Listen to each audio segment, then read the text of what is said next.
everyone, and this is my review for WWE Smackdown on January 17th, 2017, and this Smackdown wasn't a bad Smackdown, but if there's anything to this Smackdown that I feel like some people would probably end up complaining about in the end, was probably more of an aspect of how many promos there were.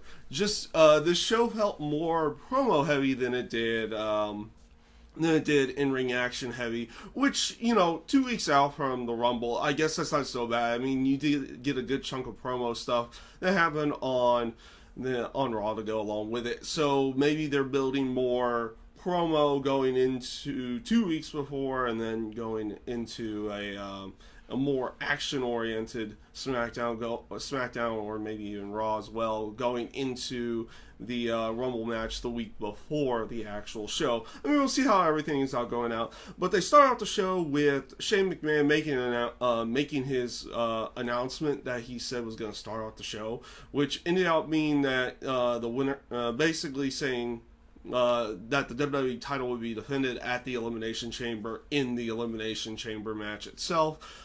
So basically you got your main event set up for the Elimination Chamber pay-per-view to go along with it, because that's like literally I think like 2 weeks after the Royal Rumble itself. So they had to get that out there within some kind of time frame to build some hype towards that. Even though you haven't had the Rumble yet, you have to build towards this next pay-per-view to go along with it.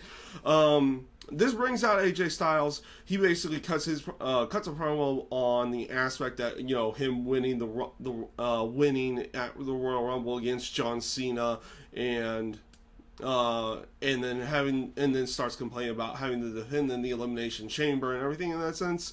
This brings out Cena, who obviously starts cutting his was about to start cutting his promo, but immediately gets cut off by AJ Styles. AJ basically saying, he's like, you're not allowed to talk, so no, and continues going on and on. This brings out The Miz, and he cuts his promo about wanting to be in the Elimination Chamber match.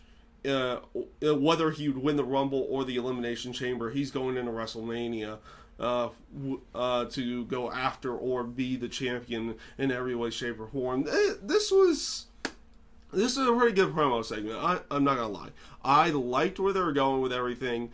The aspect of Cena, basically just cutting like little quips and jokes when the other two heels were insulting each other, actually came off pretty decent in this one. It didn't necessarily come off as too overbearing or anything in that sense, and it came off a lot better with that. And I did like the back and forth between AJ Styles and The Miz to go along with it in their promos. I even like the aspect that AJ Styles brings up that the last time they were in Memphis, he knocked a couple of teeth, or he chipped a couple of Miz's teeth and everything in that sense to go along with it. It makes another underhanded joke to go along with that. So this does eventually lead to a match between AJ Styles and The Miz, which I thought was a pretty decent match. They gave it some good time, and both of them worked a pretty good match to go along with it. The match does end with a DQ with AJ throwing Miz into Cena, and then they all three kind of brawl. And they are really pushing hard on the aspect that Cena kind of goes over in every sense of the word right now, where he gets an AA on both Miz and AJ Styles. So they're pushing as like he has the advantage going into the Rumble in some way, shape, or form. In the terms of the Rumble, I mean the actual match with him and AJ Styles. I just referred to that show as that particular thing. Overall, not a bad match in every sense of the word. I liked where they went with everything. The DQ finish is fine for that aspect of it.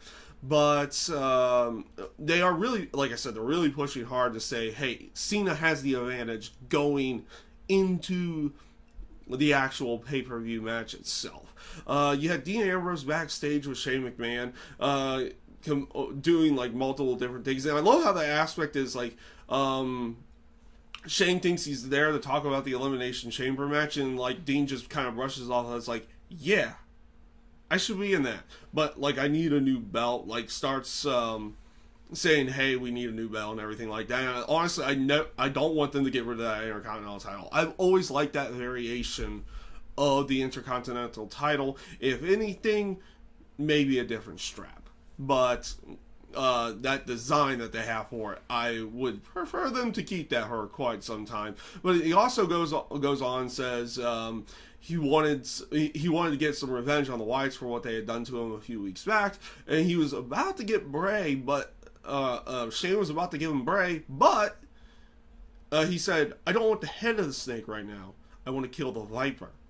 I want to take out the Viper of the group. And he wanted Randy Orton. So the match was made, him and Orton, for later on in the show, which I'll get into in a moment here to go along with it. You had Nikki Bella coming out. Nikki Bella was out there to call out Natalya for what happened the week before, and basically try to set up what people were thinking is like, okay, they're going to brawl again or something like that, or they're going to have a fight. Well, it turned into a Natalya promo who was up with the crowd and then goes into the merchandise area to start doing the typical complaining about the like her complaining about all the Nikki Bella merchandise and how she doesn't get any merchandise and everything in that sense. Honestly, the promo wasn't that bad, and the aspect of both of them brawling up in the merchandise area was a nice little touch. It was a nice little new, or I won't even say new, because it was a long time ago that they would do like the merchandise table bit way back when. It's just been a while since we've seen it, and it was nice to see it again. It was a nice, different little way of going about everything. The brawl itself, like I said, wasn't bad. The segment itself wasn't bad. I'm not a big proponent of the particular feud with Nikki Bella and Natalya, but the segment wasn't bad. Give credit where credit's due in that sense. You had an Alexa Bliss promo on the cage match later on the night, basically saying like, basically saying like how she was gonna, or not how, but saying she was gonna win, and the look on Becky Lynch's face, she won't believe what happened when she does win the match later that night. Up next was Dean Ambrose going up against Randy Orton. Like I said, there weren't many matches. There was really only 3 matches to go along with everything here, and a lot of stuff was promo stuff afterwards. Ambrose wins the match with basically more dissension from the Wyatt family. Dean Ambrose does a dive to the outside, was trying to take out both Luke Harper and Randy Orton, only gets Luke Harper, but Orton gains the advantage in the ring, and Harper gets in the ring randomly, so they had to get him out of there, and it caused the distraction for Dean Ambrose to gain the win, and again, causing more dissension. I like where they're going with. I do like where they're going with this. I do feel like they're fast tracking this dissension a little bit, but I also like the mannerisms of everything. Like when Bray Wyatt punches Luke Harper, like the absolute look of the absolute look of almost betrayal from Luke Harper when Bray punches him in the face was absolutely great. And I love the mannerisms of Randy Orton. It's like he's like smiling and having to bite his hand to try to hold himself back because he doesn't want to go after them quite yet in that sense of everything.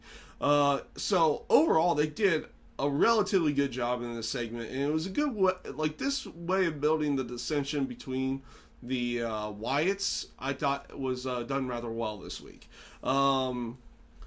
Up next, you also had and after this, you had a Becky Lynch promo about the cage match later tonight, talking about how she was going to win and everything. And not the greatest promo, a pretty good promo. She has good promo skills in every sense of the word. So I do so I do like where she typically goes, but this was kind of standard fare, talking about the cage match later in the night, which is a decent way of building into that particular match as well. It's kind of more, what's the word here, old style, like an old school way of cutting the promos. They are talking more about the match than just talking about the other like they're cutting the promo on the other person, but also talking about their upcoming match and everything in that sense. It's not just cutting promos and making clips and insults and all that sense. I kind of like these promos from Alexa and Becky Lynch tonight. I thought they came off rather well.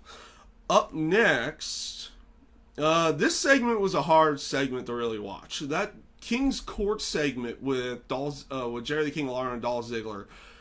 Man, did this one go dark, and did it go dark fast? The whole aspect of this was to further solidify Dolph Ziggler as a heel. Oh man, did they do it.